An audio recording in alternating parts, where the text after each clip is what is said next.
There's been movement in the North Australian cattle property market. One of Indonesia's biggest beef companies has bought two prominent Northern Territory stations. The sale coincides with the Indonesian government announcing a doubling of cattle import permits for the final quarter of the year.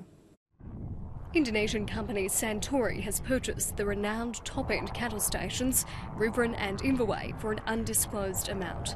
Santori is one of Indonesia's largest cattle breeding and feedlot operations and has been looking at properties in northern Australia for some time. The neighbouring stations are both owned by the prominent Underwood family, who are unavailable for comment, but it's understood one of the sons will stay on to manage the station. We have known the Underwoods for a long time.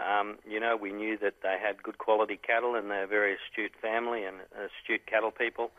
The Northern Territory's Primary Industries Department has signed off on the 6,000 square kilometre pastoral lease in the Victoria River District.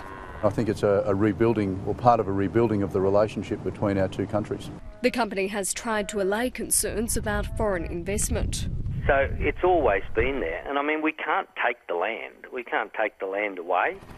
And there's been some positive news for producers, with the Indonesian government announcing an extra 53,000 cattle permits with no weight restriction. Unfortunately, it comes too late for some producers. It's probably not the most ideal time to be looking for heavy cattle in the north, given we're heading towards the end of the season. But I guess we'll just have to see how it goes, and they might have to sort of spread a bit wider in relation to where they source the cattle from. But producers aren't shunning the gesture from Indonesia and say there does seem to be some optimism returning to the industry, which has suffered enormously since the live export suspension 2 years ago. Christy O'Brien, ABC News, Darwin.